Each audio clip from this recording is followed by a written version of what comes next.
listening to What I Know For Sure, the podcast. I'm your host, Callie, and this podcast is all about what we know for sure and the lessons we learned in the midst of what we didn't know for sure. If you are looking for a space to be loved on and hear hard truths, then stick around. This is the podcast for you.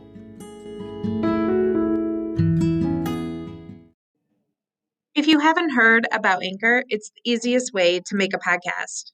Let me explain. First, it's free. Then there are creation tools that allow you to record and edit your podcast right from your phone or computer.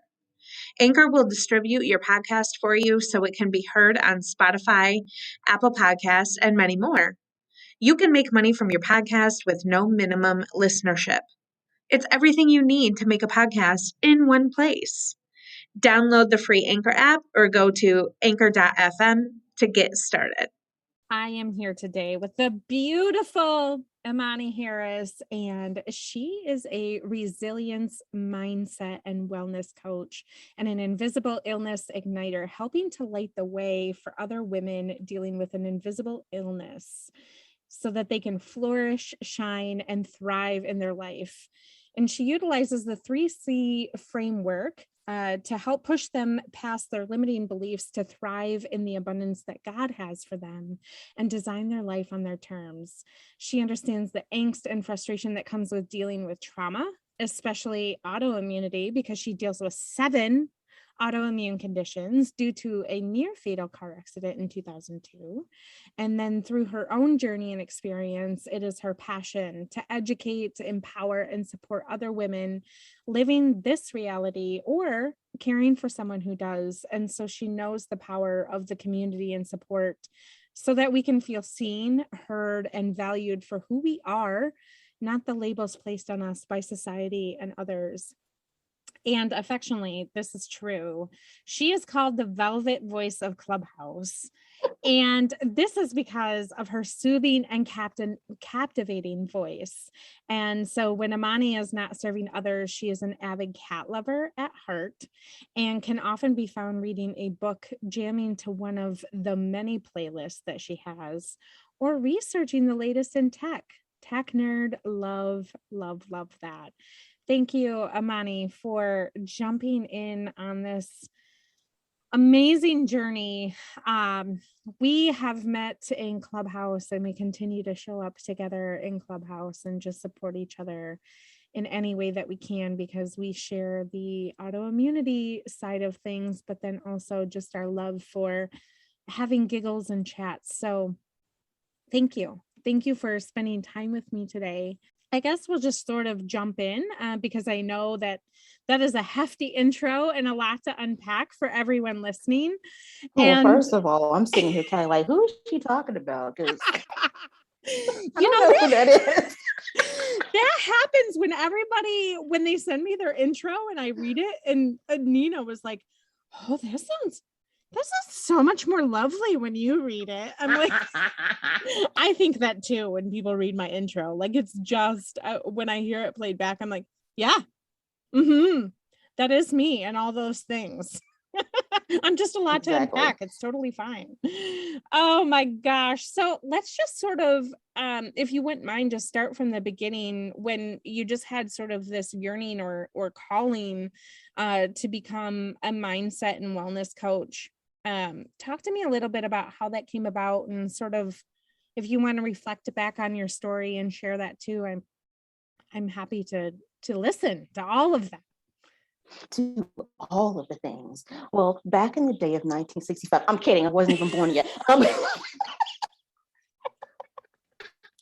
We can't even get through this podcast without giggling. They're going to be like, these girls. I mean, we've got to make life interesting, you Absolutely. know, but oh my gosh, you know, I was an overachiever growing up. And the reason I was an overachiever, because from basically, when I could first hear from my mom, she would constantly tell me, you're a mistake, you weren't planned, you weren't supposed to be here, but I chose to have you anyway. And so I went into this mode of, I've got to prove my worth here. I've got to prove her right for making the right choice of having me here. So I was the overachiever. And when you're the overachiever, you are going and going and going. You're like the Energizer Bunny as human form. You're Absolutely. trying to leap buildings in a single bound. You're trying to rescue people from, chaos, but you're not rescuing yourself because you're just busy for the sake of being busy. And as I continued to grow on going into high school, I was still the overachiever. I was taking honors classes, advanced placement classes. I was in choir. I was in gymnastics, basketball, cheerleading, also had a part-time job while looking for college. I mean, I was doing all the things, but I still wasn't joyful in it. Sometimes we think we're doing things for joy, but we're not really doing it. We're doing it because of what other people want us to do, or they expect of us. And that was expected of me, was to be that stellar student. You could not come home without good grades. And they had to be straight A's, by the way, not A minus, not B plus, straight A's. And I took that into adulthood. And then that's when the car accident happened. I like to call the car accident my wrecking moment in life, because I was hustling, bustling, slaying, grinding, shaking it like a salt shaker at the club 4 days a week. Yes, y'all, I wasn't as saved as I was now. All of those things, but not taking your time to really breathe and assess, Imani, are you doing all this stuff because you want to, or are you still trying to fulfill what your mom wanted out of you all of this time?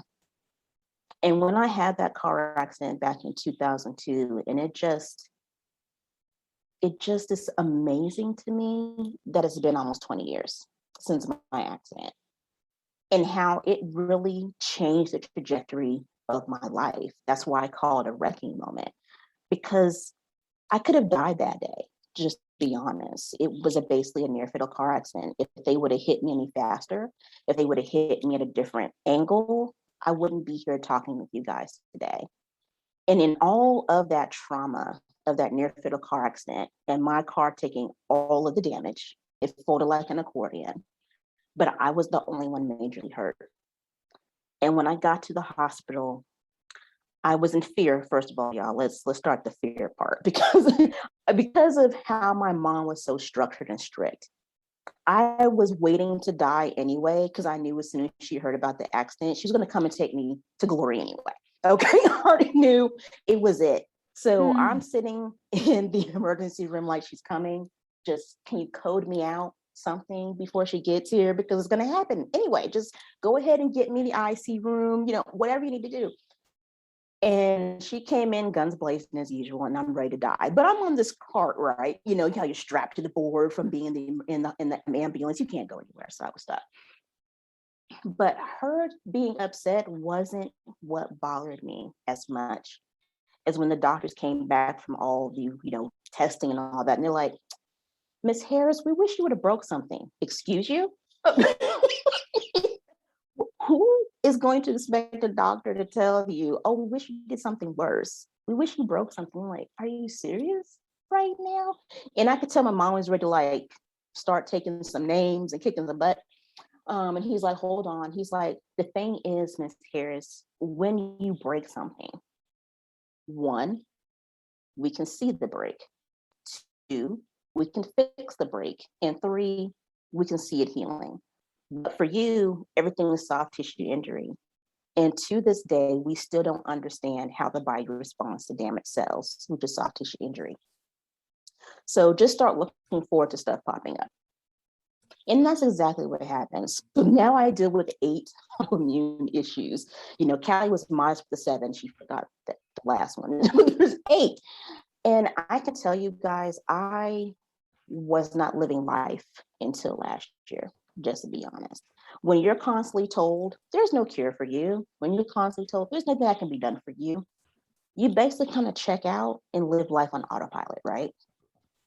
But it wasn't until last year, if any of y'all understand with having a come to Jesus moment, I had a come to Jesus moment with Jesus last year. And he was like, you're still not doing what you're supposed to be doing. I'm like, what? Are you kidding me? I work in the medical field, the exact field that tells me day in and day out, they can't do anything for me. There's no cure. Basically, I'm a lost cause. See you when I see you. And you're telling me I'm still not doing it? Wait. And he's like, come on, hold on. Your father, you're rejecting the creator. for creating you. You are purposely trying to prove God wrong. That, oh no, wait a minute, you do make mistakes. This one right here, see it? Yeah, yes, your word does lie. Whoop, see it right here. And he's like, until you really understand the love God has for you and the love you should have for yourself, he says, no relationship is going to work because you are a reflection to everyone else and how they should treat you. So if you don't love yourself, they're not going to love you either. If you don't hold to your boundaries, they're not going to hold to them either. If you don't honor your time, they're not going to honor your time. You can't expect from people what you're not willing to do for yourself. And I had to become an active participant in my own rescue, basically. I was just kind of coasting by, just doing the basics. I thought that was enough. And God was calling me to higher. He said, you're supposed to be the exception, daughter. You're not supposed to be blending in. I just want to back up a little bit, because something that you just said relates to something that you said earlier, where you were just doing enough to get by. And really, like, when I think about the story with your mom, it was, and correct me if I'm wrong, but from my perspective, it was you were trying to do enough to prove to her that you were worthy to be here. Absolutely. That she did have you for a reason, and it was almost like before you really came, on your God journey, that it was disproving God's glory to try and put her glory on the front. And it's just interesting that you talk about that now, as far as, you had to become an advocate for your own life because nobody else was coming to save you, right? And the one woman truly that you were relying on to be that person that could save you couldn't even do that when you were in a car wreck. Yeah, and I can say back then, I didn't understand my mom for jack. I was like, she doesn't like me. She can't stand me. I don't even know anything about her. Why does she hate me so much? God, I don't get it. But as I went through therapy, okay, shout out to therapy. Shout out to therapy. It's okay to have it. Okay. Yeah. I have therapy on speed dial. I had to find out that hurt people hurt people. My mom was still hurting. And that was the only way she knew how to give what she perceived as love, because that's the only example she knew. Because of how she grew up.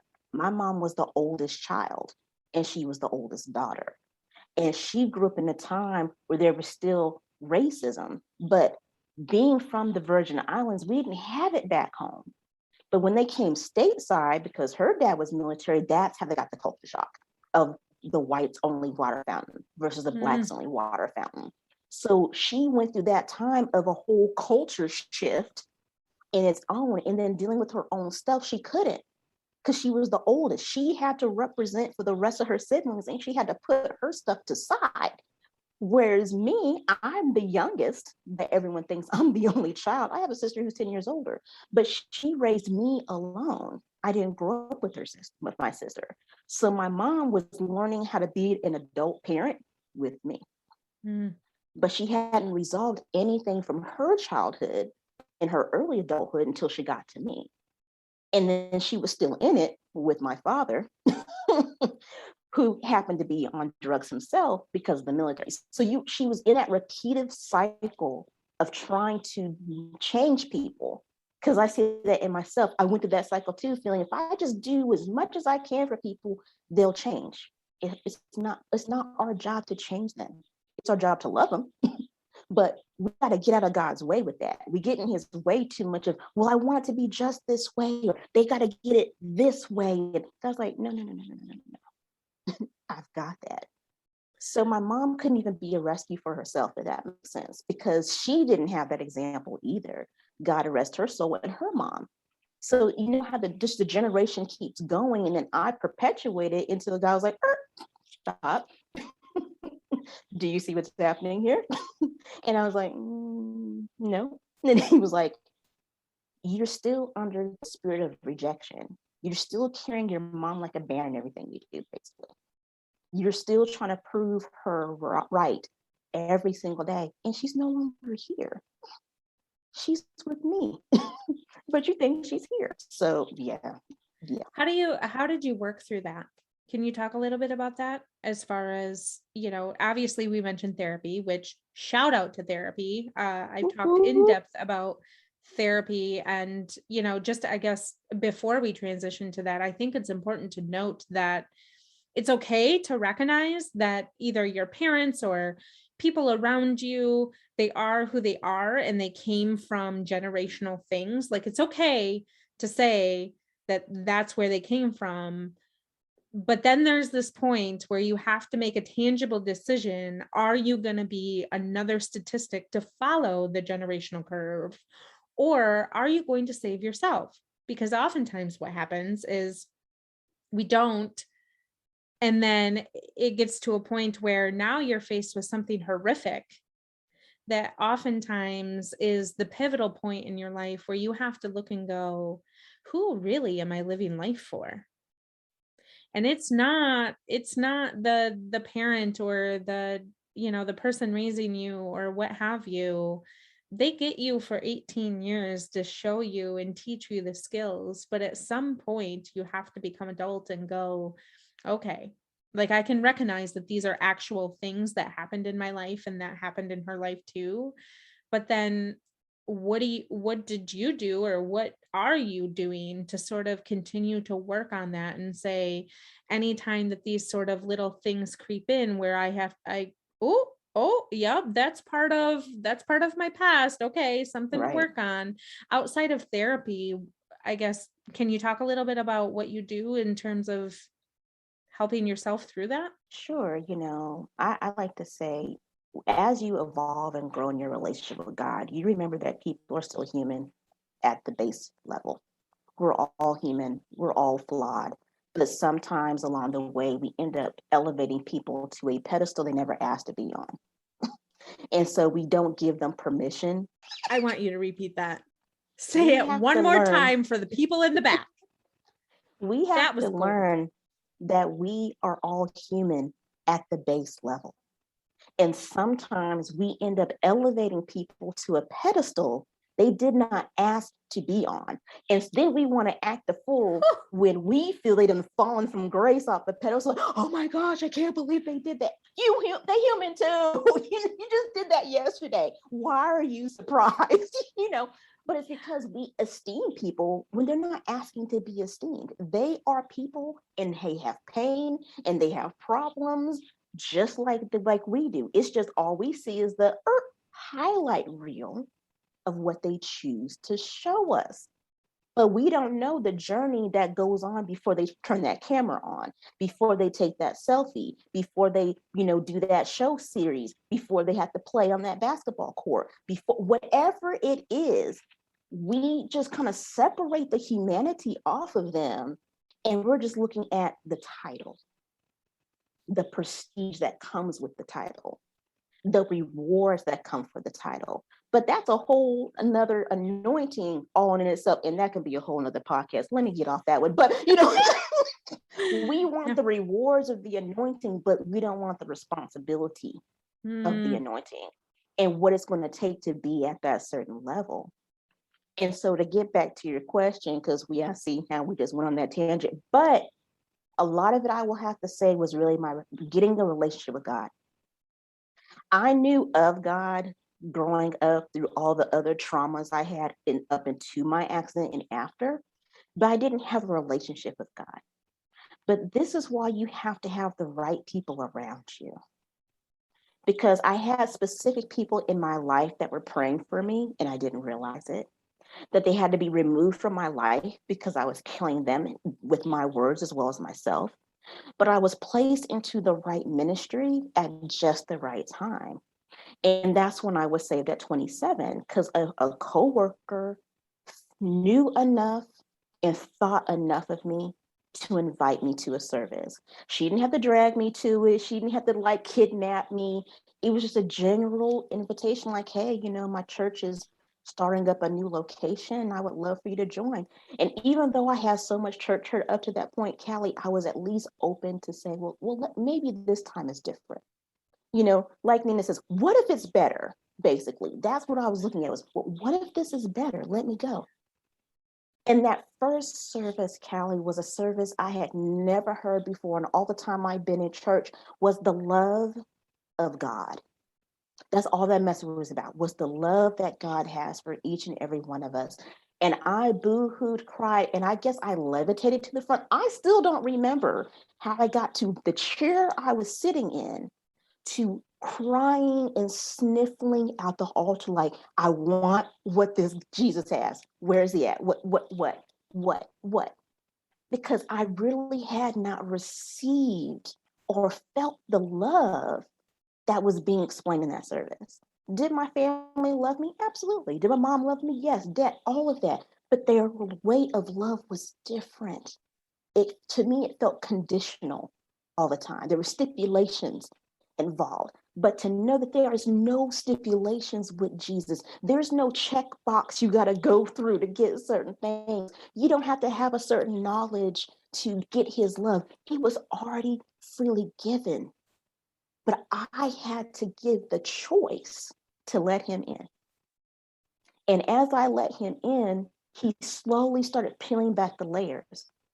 And that's why I want to say, guys, you got to give yourself time. I didn't get to where I was even at 27 overnight. So I couldn't expect for myself to just get over all of it and work through it and understand overnight. But so often that's what we're expecting, is this overnight miracle and success. But God knows exactly what you need to go through, how you need to go through it, the length of time you need to go through it, because he has to help you unlearn some things to relearn some things. And he kept putting people in my life, Callie, that really focus on that growth and accountability. They wouldn't allow me to stay in the same place. And if I backtracked, they'd be like, hey, we're not going back there, are we? Let's circumvent. You need those type of people who are going to do that for you. They're going to pray for you. 2, they're going to support you. 3, they're going to empower you. 4, they're going to love on you. 5, they're going to hold you accountable in love. And I say that's the hardest thing for all of us to do, because accountability, we have a negative connotation to it that it means conviction. No, accountability is correction. That's something completely different. We're not meant to condemn people or convict them, but we are to help correct them to the right path again. And I think there's a key difference in holding accountable in love to what God has to say, and holding accountable to what you think they should be held accountable to, because those are two different things, right? And so when you surround yourself around like-minded other Christians that really understand the fundamentals of who God is, what he says about his truth, and how to hold your brothers and sisters in Christ steadfast to that, that's totally different than me showing up to a space with Imani and saying, you know what I really think you should do? That's not holding you accountable. That's actually perceiving what I think I should be doing in my own life to somebody else. Thank you for that. A lot of times we give advice, but we don't offer it as advice, if that makes sense. We kind of offer it as, that is the rule of thumb. That is the only way, the end all, be all, do not pass go, do not collect $200. Yep. You shall do it this way. No, because we're all different. Even if we're going through similar experiences, we're still coming from different environments, different cultural backgrounds, different ethnicities, different gender, different morals, values, and beliefs. Yep. That's why I like when people say on Clubhouse, have you considered? Because it's not like, well, you should. It's, have you considered? It's more like guidance, like, here's another possibility. Yeah. People are more open to you when you do provide accountability with love. Well, have you considered, or are you sure you're looking into this the way that you feel you should look into it? Giving you those probing questions versus, that is the stupidest thing I ever heard. I can't believe you done did that again. I told you. Hold on, let me go get the scroll from 85 because I can remind you of that one. Oh, and the one from 72. Oh, 86. Well, that was a classic mess up. And you're like, I can I can dig the hole for myself, please and thank you. Yeah. I need your support to get me out of the hole I'm digging myself into. And that's what was key, is I had key people, and I can only count them on one hand that was really able to do that. You don't need more than that. We think we need this entourage of yes people. They're not helping you if they're just yes people saying, "Oh yeah, money, that's great," but you going to heck in a handbasket. Okay, that's not helpful. Okay, Yeah. you have to feel safe with each other as well to be able to say, you know, are you sure you want to do that? Have you counted all the cost? In a nice tone. See how that tone is soothing? People will receive that more versus, girl, I can't stand how you do that. Yeah. People are going to automatically flip right back into before save days when you do that. Like, oh, I know you didn't. And now they're no longer listening to anything you said. They're waiting for the rebuttal.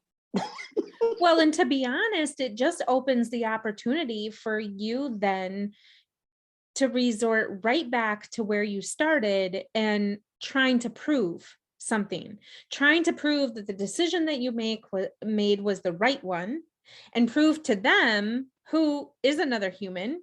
They're not anyone else more special or different than you are. They are a human that sins, that have additional issues, which allows you to be able to go, okay, now I have to prove this right.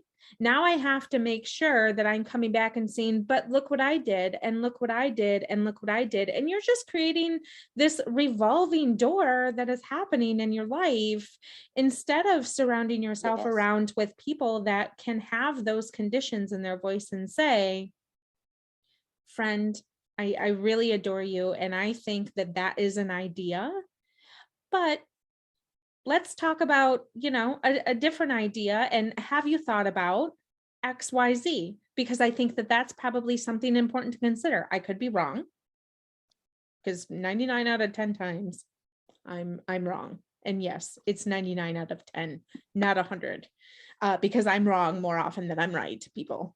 Right. So it's just one of those things that when you show up in kind of a loving way, where it's like, oh yeah, that is an idea, but let's also consider some of these other things, and I really want people to understand that that's sort of a trauma trigger that people tend to circle back around, and then you end up having to reparent yourself yet again, because people that you surround yourself around aren't showing up the way in which you need them to. Yeah. And then we also have to question on top of that, have we really been clear and how we desire for that person to show up for us? Because a lot of times we ain't really told them the guidebook. We ain't told them the rules. We haven't given them really our boundaries. We're assuming a lot of times people already understand without understanding. And I know with autoimmunity, and I know, Callie, you can resonate with this, is that we already sometimes have an assumption that people know what autoimmunity is, that people already have an idea of what our issue is, but they may only have an idea based off their experience, if they even had it. So how can we have this unrealistic expectation on people that we know good and well they can't meet, let alone ourselves, but we want to get offended anyhow? Yeah. That's not fair. But it should be where you can give each other the open opportunity to ask questions. I don't get offended when people ask, well, I've heard of autoimmunity, but I don't know what that means. Awesome. That is an awareness moment. I appreciate it. It doesn't make you look stupid. And I've heard that before. Well, I was afraid to ask you because I thought that made me look stupid. No, but life is an ever evolving university. We are always in the process of learning different aspects, different ways of thinking, different ways of solving things. What might work for me might not work for Callie, and vice versa. But we can share opinions and experiences to each other to see what, of anything, can we apply to our lives. Yeah. Simple And as I that. think, yeah, absolutely. And I think it's worth sharing experiences with each other, not only for growth, but also to be empathetic. That, you're not necessarily providing sympathy, but you can understand how you could possibly walk that mile in that person's shoes. And while you may have nothing to offer them for assistance or help, sometimes that person just needs to be heard. And sometimes that person is just jazzed enough to provide awareness to the things that are happening that maybe you didn't know before.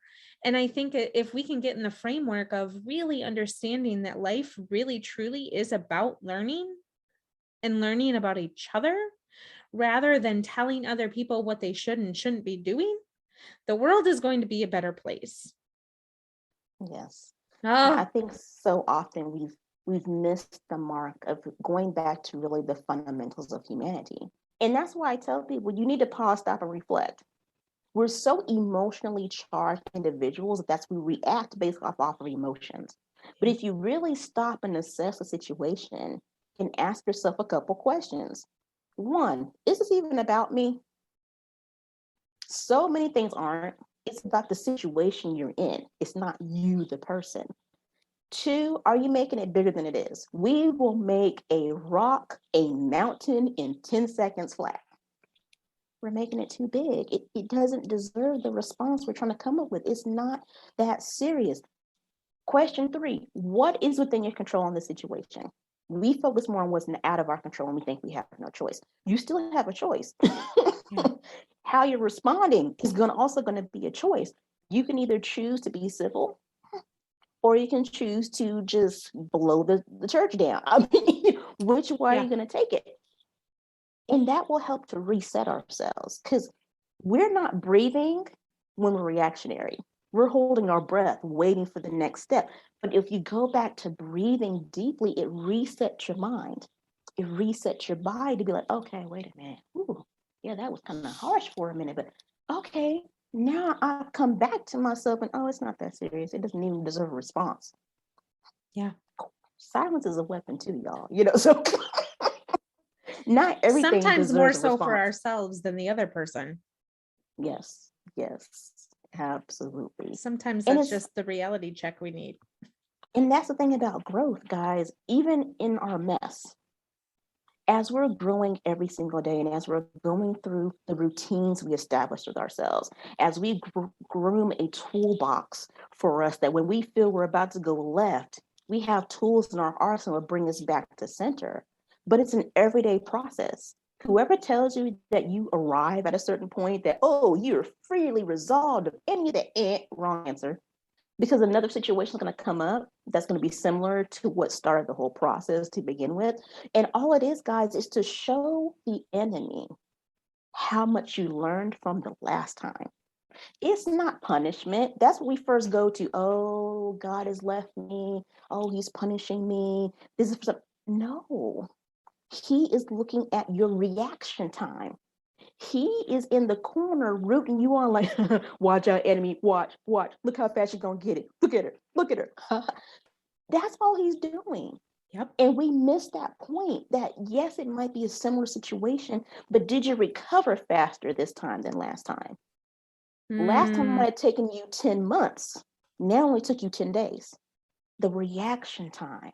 So then the next time it might only take you 10 minutes until you get to the point that you see it when it's coming like, okay, here it comes. All right, ready. Yeah. We're focusing on the repeat of the lesson. That is punishment. No, it's to prove that you are still in the fight, that you already have the victory. You already have the tools in your arsenal. You just got to pause, stop, and reflect to go get them tools in your arsenal. Pause, stop, and reflect. And that propels you forward. And I think it's important to note that, sometimes on things that you have to pause, stop, and reflect, it's going to take you a quick week to be like, okay, I got that down pat. I can carry this on. Other things, like trauma from your past or what have you, I think it's important to note that those things take a lot of time. And it's okay, number one. Number two, you have to give yourself grace because God is giving you grace through all of this. And if some days are better than others, I'm a firm believer that the phrase time heals all wounds is bullshit. Like we're just going to throw that out the window because it's not true. It's not true. Time doesn't heal all wounds. And, I lost my dad 6 years ago. And it comes in waves, it's, and same with sort of the relationship with your mom, like that's a grieving process. And it's not the 5 steps of grieving. Well, those can go out the window too, because it all fluctuates. And I think it's important that when you're really truly working on yourself, as you have done over the past years, to get you to a healthy mind work, that you have to give yourself grace, because nobody else except for the good Lord himself is also going to give you that. I think society gives us little benchmarkers that say everybody needs to be at this level or you're not doing it right. Well, who made that up? Who? Because it's a body of people. It is the people externally that are saying these are the benchmarkers that you need to make. And it's like, you don't know me. You don't know who I am or what I'm capable of. So why is society telling us that we need to make these certain thresholds so that we can continue to be on social media and put our faces out because we don't have things in the closet that we need to take care of? I really want people to hear what you are saying, because it's so important that you have to do the work. You have to be open to doing new things, and you have to let people help you. Because if you don't find support, you can't do it alone. Like, and that is why there's churches. That is why there are congregations of people. That is why, maybe your church has a small church where it's, smaller groups of people getting together in a more intimate setting. That is why those things exist, is to give you support. And you just have to tap in. You just have to be open to receiving that. But I think the most important thing that you have said is you have to accept Christ as your savior. You have to, because if you don't do that, everything else is a wash. I can say that is so true, because like when my mom first passed away, I wasn't saved yet. And when she passed away back in 2004, we actually weren't talking when it happened. I finally had enough unction to finally say to her, Mom, I love you. But until you can accept me for who I am and not what you wish you were or wanted me to be, we can't talk anymore. Because it was killing me every day that she would cuss me out, literally. Yeah, every day on the phone. You're nothing. How dare you, leave your mom? And she would have people call. Yeah, and she'd have people calling me too. Her friends would be calling me, you are the worst daughter ever to leave your mom in the state that she's in, and you moving to another state, and especially for a man. Yes, I was engaged at the time. And so she, all that stuff through it, and it was just tearing me down. And I was relaying that in everything I was doing. And the pivotal point was when I was saying it at work, I mean, I had a soap opera story every single day. It was like, as the Negro turns of Imani on today's episode, she blah, blah, blah, blah. I mean, I seriously had that type of montage. And I'd be like, oh, let me tell you what happened to me today. And my coworkers had to ask me, like, Imani, do you remember anything good in your life? And I kid you not, Callie, no hesitation. I said, no. That was a pivotal moment. And then when my mom passed away, it was harder too, because 1, we weren't reconciled. 2, I didn't get to say goodbye to her because she ended up having another stroke, and it ended up putting her on life support. So I didn't get to say goodbye. I didn't get to attend the funeral. I don't even know where she's buried. So all of that on top of it was just such trauma.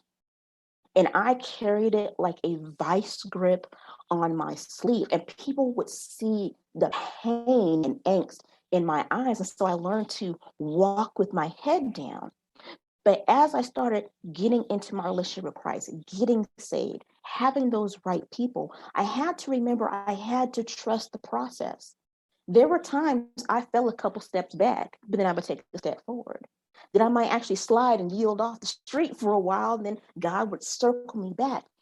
But that's the pivotal thing, is you will have times where you're going to fall down. But the question is, how long are you going to stay down is what becomes the problem.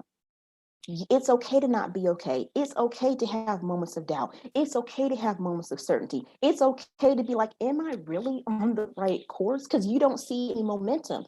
But guess what? It's all working behind the scenes. And everything I have gone through to this point, God has prepared me for it. Now, when you're going through it, you are wondering, what is God doing to you? But he's preparing you for something that's coming along in your future. And he has to make sure you're equipped for it. In the inner work, you have to look at it as being a diamond. A diamond does not start off as a diamond. It is a piece of rock, but it has to go through the pressure. It has to go through the fire to be refined and shaped and fashioned just so it can sparkle in all of its glory. Well, guess what? God is doing that for every single one of us to refine us and shape us so we can all sparkle as the diamonds we already are. But we have to be willing to trust the process while also trusting our progress through the process. We discount the little things. We discount the little growth. We discount the meanings of our life because we're still waiting for the next best thing or what we feel is the end goal in mind. But think of your growth. Are you not different today than you were even yesterday? Are you not better today than you was a week ago, a year ago, a decade ago? That is worth celebrating, but we get so lost in the bigness of things that we discount the small things that have true meaning and value in our lives to keep us positive and going and staying the course. Do you feel like that is because we have our own sort of limiting beliefs that we deal with, that those truly are the things? I mean, we could probably pick a few out of each of our lives where we could look back and go, oh yeah, that was a limiting belief. But I feel like the limiting beliefs that you have experienced or maybe are still experiencing really are the little things in the back of your head that go, am I doing better? Because I don't feel like it. Like I feel like we're waiting for the noticeable change, for the limiting beliefs to go away, instead of understanding that just because we don't feel it, next year we're going to look back and we're going to be like, yeah, I really went through that hard thing. And that whole entire time, I didn't think I could because I was telling myself that I couldn't do it. I mean, that's the power of affirmations and declarations. It's not just woo-woo or just something that just came out the sky. No, because so often we have to say things to ourselves out loud and in the mirror in order for us to change the channel in our mind to unlearn and to relearn this is a possibility for ourselves. I could easily stay stuck and be like, okay, I can't be a coach and a consultant because other people feel I need a credential to do that. I have receipts. Hold on, let me go get them a minute. Receipt number 1. I had autoimmunity for 19 years. What more do you want? Yeah. 2, I've been in the medical field over 10 years. I have the best of both worlds. I have the provider perspective and I have the patient perspective. But you have to then get past that as well as not everyone is going to agree with you. And not everyone is going to understand the vision God's given you because He's only revealed it to you and strategic key people that are going to help carry it with you to the next level and season of your journey. But you have to repetitively keep saying these things to yourself because I have to do it too. I could easily be like, well, yeah, guys, you're right. I've had these 8 conditions for 19 years and based off of everyone else's expectations, my faith isn't enough and my belief isn't enough. So that's why I'm not healed. And wrong answer. I know I am better today than I was yesterday. There was a time when I was at my sickest and I was taking 26 different medications a day and I was bedridden. I couldn't take care of myself. I was living with someone and they basically had to take me to the bathroom, get me back into bed, feed me, bathe me, all of that. And I thought that was the end. But now I'm only on 5. And the irony of that is that's still not reasonable enough for people to think I've done anything. But I know I have. Mhm. Because our representation of what healing is we only want to see it.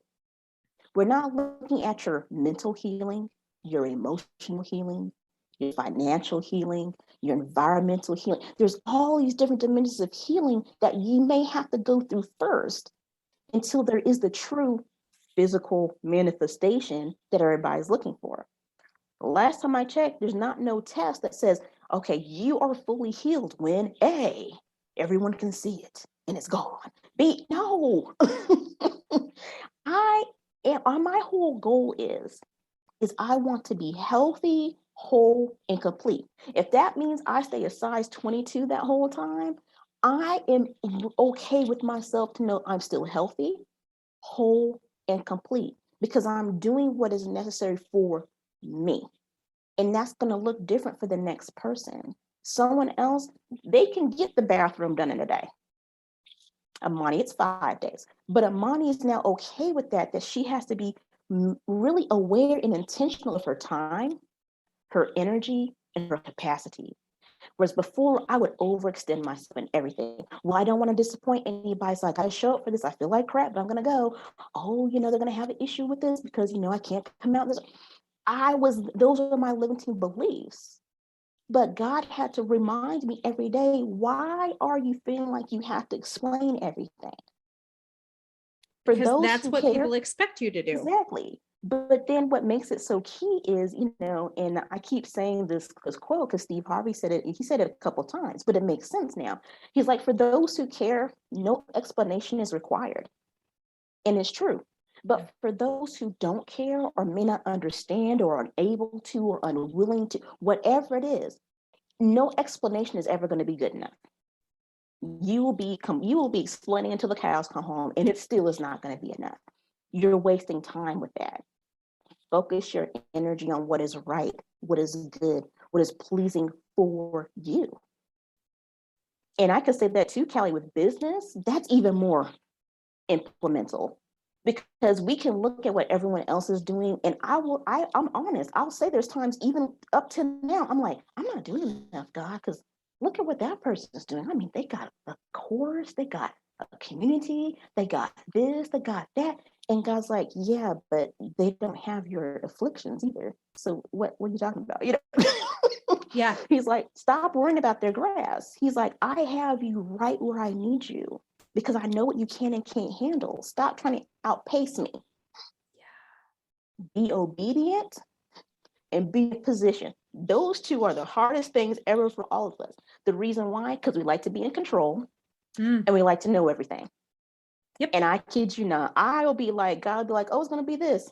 And here's a mind in the background. Okay, I have planned Exodus to Revelation just in case. Genesis.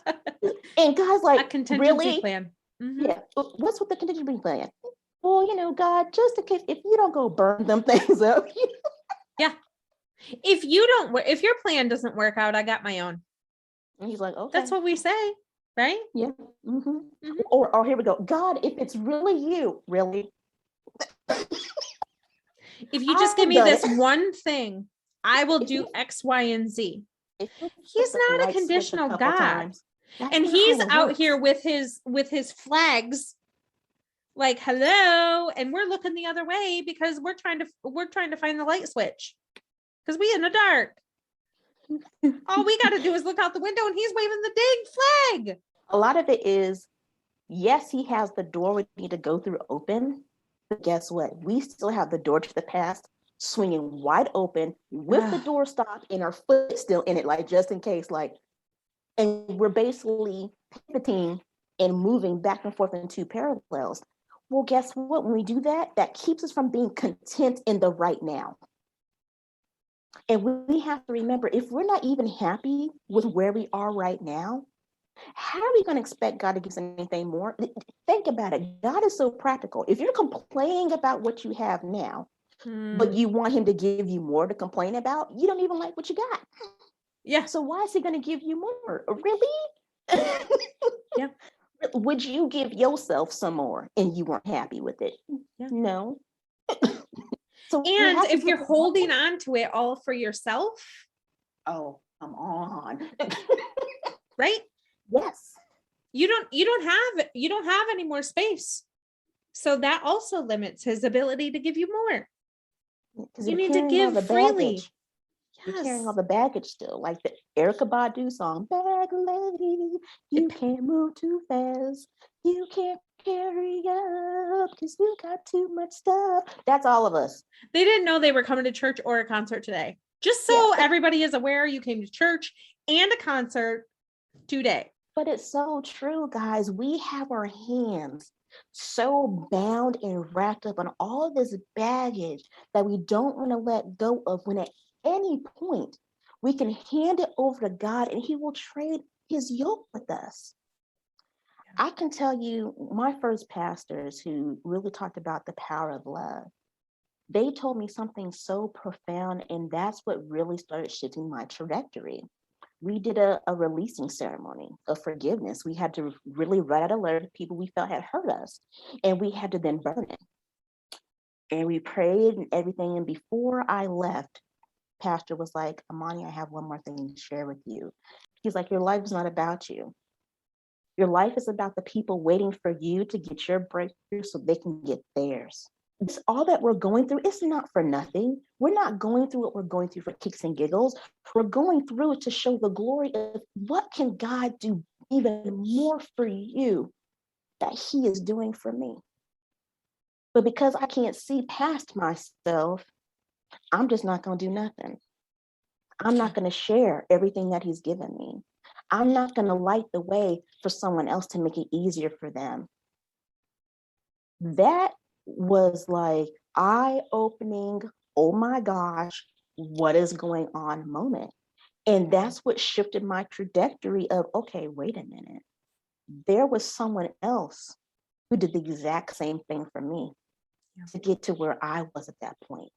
Now, who am I to not do it for somebody else? Even if it's for one person, who am I to not do it for someone else when so many other people have done it for other people and have done it for me? Let's talk a little bit about your coaching business and how you can help other people release these limiting beliefs. And also, you are an invisible illness igniter. So talk to us a little bit about what that means and sort of what your calling is now to help and mentor these individuals who are wrestling with some of those things that we just talked about.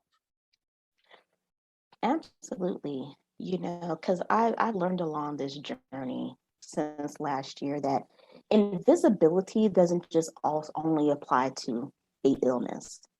It can apply to a dream deferred. It can apply to a vision not activated. It can apply to mental health. It can apply to so many things because we have all of these things and all of these filters to show people things we want them to see, but we're still hiding what needs to be seen. So it's all about shining that light and giving women, especially, that voice to know you can be seen, you can be heard, and you can be your authentic self. But first, we got to do a couple things. We got to get clear on who you are. Why are you here? What is your purpose? Because then when you do that, you can advocate for yourself and for others. And you'll have the confidence to do it because now you have the information, you have the support, you have a system in place to be able to be clear on what you're doing, where you're going, and how to be confident. And in turn, you're going to be more consistent with it. I call it the 3 C's because, as we've talked about even in this conversation, Callie, that is back to the essence of what all of us humans want to have. We want to be seen, we want to be heard, we want to be valued for who we are authentically. The limiting beliefs, because I truly believe for any of us to truly grow, we have to become open to accept anything new. Until we're open to accept anything new, it wouldn't matter if I handed Callie $1 million. If she didn't value who she was, she wouldn't know what to do with it.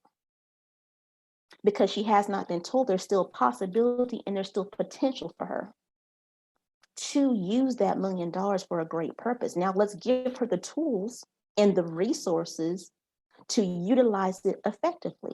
You have to do all of that because yeah, that'd be great. You want to lose 30 pounds, great. But do you believe it's even possible for yourself? Are you even open to, back to Nina again, what if it's better if you take this particular route and see if it works for you or not?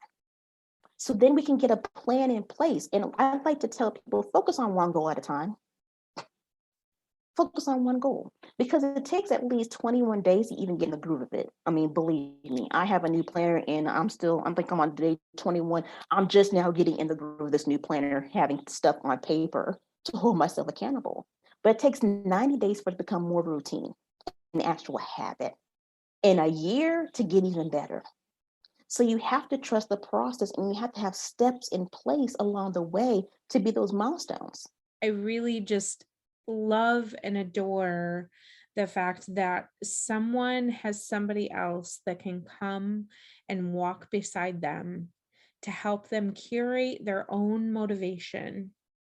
Because motivation is not external, it's something that you inherently carry within you. And if you can have somebody tangibly help you understand what's holding your motivation back, what is holding all of the things that you want to accomplish, those limiting beliefs, what's holding them, and really get to the framework and the nitty-gritty, so that you don't have to continue, that every time you go to write a new page, you don't have to start the new page with the paragraph from 3 chapters ago because you think that it's important. And how raw that is, even for me, because sitting here listening to you really unpack all of that just sends me with an encouragement that I too, number one, have a lot of work to do, but then also that the journey is that of my own. It's not written underneath my mother's story. It's not written underneath the trauma that I experienced when I was younger. None of that truly at the age of 35 matters, because it only mattered in that time that it happened. And after it ended, it didn't matter anymore. It's just I continued to carry it because I thought that it mattered. And I just had to continue to unpack and work through that. So thank you for taking me to church. Thank you for being an encouragement always, obviously, in my life. And truly, if people don't follow you on social media, number one, what? But then also you should be, because I think a lot of the things that you truly share on there too, especially with your podcast and just the openness, right, that you provide people, is just a warm welcome testament that this is the space that if you want to be loved on, if you want to be poured into, if you want to be lovingly held accountable, that's your space. And truly your framework of the 3 C's and curating to be audaciously made, that word audaciously is just something that every time I see it, I'm like, well, yes, ma'am, I am audacious. Yes. Because you encourage people to give themselves the permission to be that. And it's not from outside sources, it's from literal the internal work that you curate within them to help them along. So thank you for sharing this space with me, and thank you for being who you are, because the world needs more of you. I'm so glad that you are not holding this for yourself, but you're lovingly giving it to people to share the space.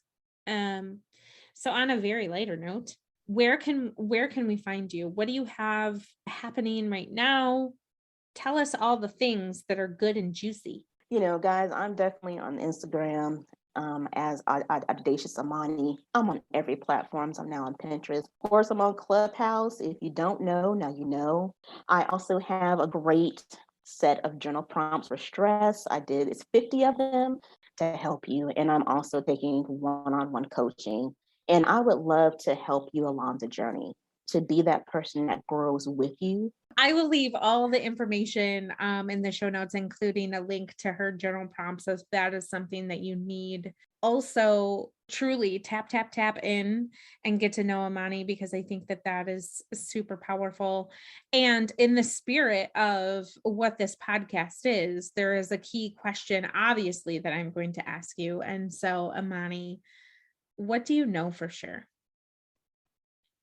What I know for sure is we are all here for such a time as this. You still have so much to gain, so much to share, and so much great expectation of what is to come as you continue to be a better version of yourself.